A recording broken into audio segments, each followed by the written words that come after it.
You are once again welcome to Evangelist Imakalu TV, Treasury of Excellent Knowledge. I am your serviceable servant, Evangelist Imakalu. This is part 10 of Prioritizing Godliness. Making godliness the top priority of life. That is putting God and the things of God first in everything of life. That is what prioritizing godliness really means. Then how can the godliness be prioritized? I have made from part 1 to part 9 with different topics on how to make godliness your top priority. This is part 10 of it, and the sub-caption is leading by good example. Leading by good example. Leading by good example is about fair leadership. Leadership is a strong and one of the most powerful determiner of people, present, future, and destiny. Leadership is as powerful as determining the present situation, the future, and the destiny of a people. Leadership can be so favorable to its subjects or can be disastrous to its subjects. Leadership can also be favorable to external people or can be disastrous to external people. So, leadership can be either positive or negative, constructive or destructive. But in relation to godliness, it is all about construction. Constructive leadership, positive leadership. The Bible says that righteousness exalts a nation, but sins is a reproach. That when the righteous is in authority, the people rejoice. That is fair leadership. People rejoice under fair leadership. People rejoice when a righteous person is on the lead. But when the wicked mount the throne, the people mourn. The people go into hiding. Intimidation, oppression, humiliation, all kinds of inhumanity coming from that wicked ruler and the wicked rulership to the people. The majority of the suffering people are suffering all around the world can be traced to leadership. The most part of the suffering. I know that the individual, they have their own flaws that cause them their troubles and their problems and their suffering. But the world is being programmed through leadership from the lowest to the highest level. The text for this message is 1 Timothy chapter 2 verse 2. 1 Timothy chapter 2 verse 2 from NAS Bible, New American Standard Version. He said, "For kings and all who are in authority, so that we may lead a tranquil and quiet life in all godliness and dignity." This is Apostle Paul making this statement. The people should be praying for the leaders. And the leaders are responsible to execute or conduct the fair leadership. Leadership according to the will and the purpose of God. Leadership according to godliness. Leadership, taking God as the perfect example. Leadership, taking Jesus Christ as the perfect example. Jesus Christ is the greatest leader. The leader who is fair to everyone. The leader who is serviceable and sacrificial. The leader who never lord himself over anyone by oppression, but who really deserve the submission, the worship, the glorification of everybody. Yet, he humbled himself. Even though he is equal with God, Jesus Christ is God himself. But he humbled himself. He stooped so low to hand himself over to the maltreatment of his persecutors. Even some of the human beings whom he means to save, to better their life, were the people who conspired against him, alleged him of being a criminal. They crucified him, they buried him. But because he is God, because he never lost the power, he never lost the dignity, he is able to resurrect, to prove them wrong, to prove his supremacy over all forces of darkness, over all physical forces, over emotional forces, over the forces of lies, allegation, over the voice of the serpent. He proved all of these people powerless. All of these mentioned, he proved them powerless. He led with good example. That is the reason he was able to make disciples whom he had trained to be standing for the truth, to be the light to the world. I am a part of those he has called to be the light to the world. And that is exactly what I am doing. It doesn't matter the position I am occupying, but leadership can take forms in different dimensions. Leadership can take form in someone becoming a good role model. We have political leadership, we have religious leadership, we have educational leadership, the staffs of education, we have leadership even in the marketplaces. We have leadership, industrial leadership, we have factory leadership, we have leadership of all kinds, little and large committees, different kinds of institutions, organization, even in the family. God has instituted that the father, the husband, should be the leader of the family, being assisted by the wife, and they are the leaders of their children. So we have our categories and the different forms of leadership, but we are called, it is our calling. God has called all of us to lead in godliness, to become good examples of those who possess and exhibit the godly character, the image of God in character-wise with which us humans are created, and Jesus Christ being the perfect example. Selflessness in leadership, sacrifice in leadership. That does not mean there is nothing to gain from being a leader. There are much to gain from being a leader and being a good leader. The fear of most people is that they are so daft.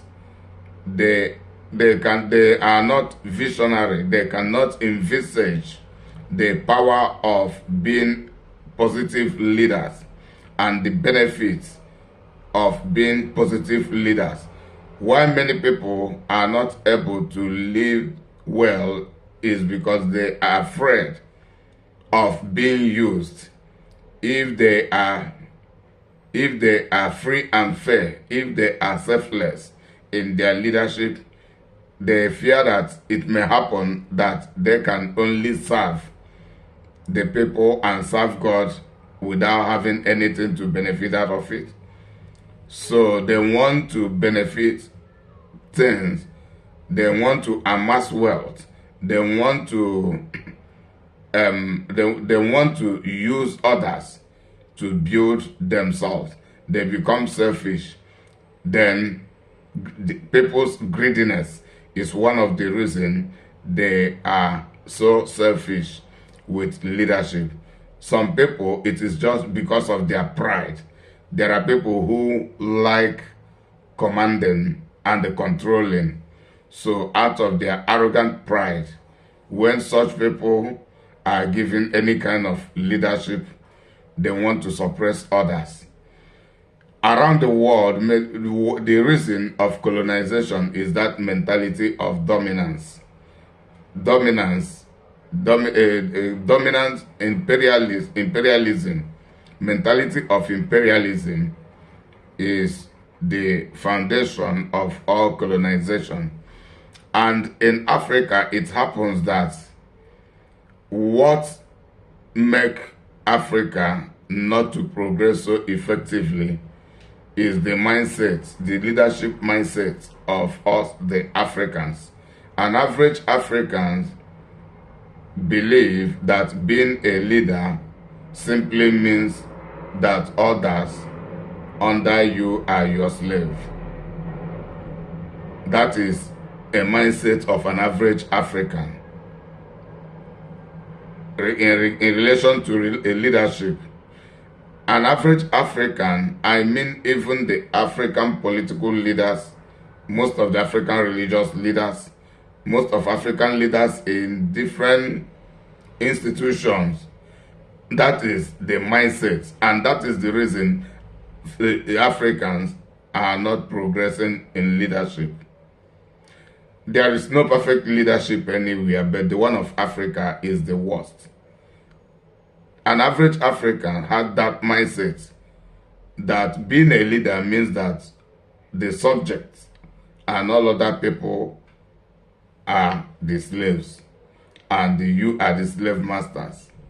So it is all about occupying the position, to be commanding, to be controlling, and such leaders do not have vision for their subjects. All they know is to use the subjects to enrich themselves, to serve themselves, just to exploit the subject and be controlling them to massage their ego. Most of such leaders do not even know their destination. So people who do not know their destination can never know where they are leading their subjects to. And that is the kind of leadership we are experiencing in Africa. Then coming to the world at large, the Westerners, I mean the Europeans, the Americans, then these people, they have the mentality of benefiting their subjects to certain extent.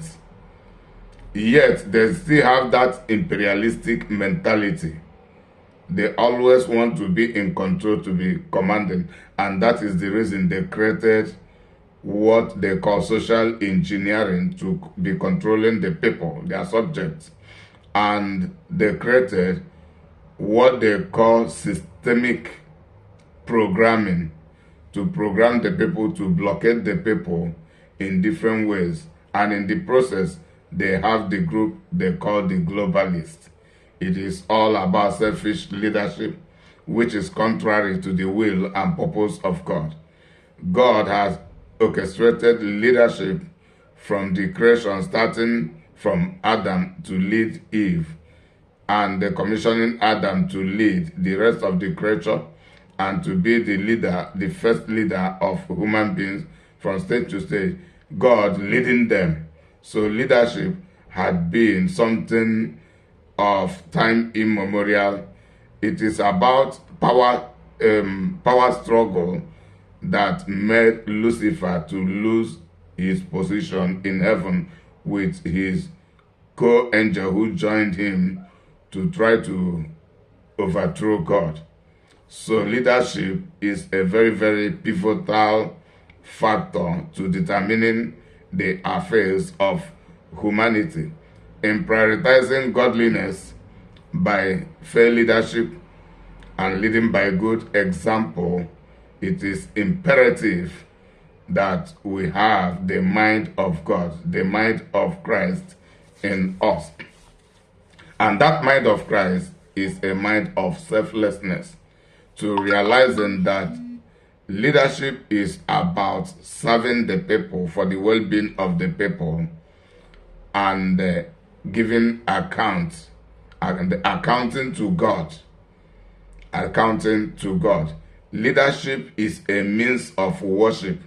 When we are talking about worship, people think it is all about bowing on our knees and bowing our forehead to the ground to call in the name of God or any other God any people may be calling upon.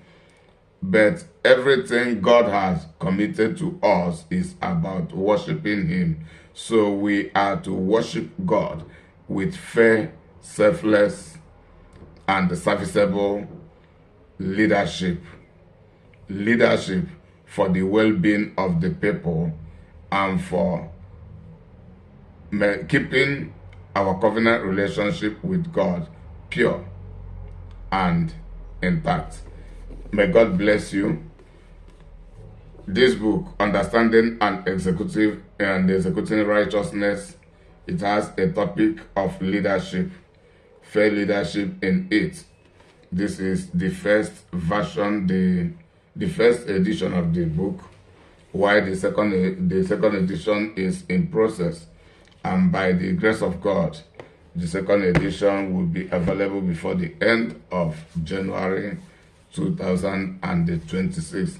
Also, be buying other of my books so that you will be growing very quickly, extensively, and wisely in the knowledge and the wisdom of God, which has to do with all of the affairs of humanity.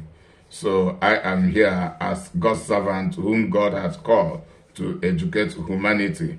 So my aim is to make sure that every family will be having copies of my books. It is very, very important. Those who know the value should begin to buy their copies. They are available in Amazon. In Amazon, at the moment, I have 3 books. The Olivet Prophecy, Matthew 24, Lust and Their Problems from Points of Reality, Polygamy and Its Problems from Points of Reality. I am also in the process of uploading other books in Amazon. So may God bless you. As you have enjoyed this video, share to others, recommend this YouTube channel to others, subscribe if you have not done so, and also recommend it to others to be subscribing so that we will be building the channel together. It is very, very important. This is Treasury of Excellent Knowledge. I am in the business of making people wise. I am into human capital development, God's way, and what these teachings I'm doing are part and parcel of it, preparing the mind, the spirit, the emotion of people to be growing. May God bless you until I come your way once again.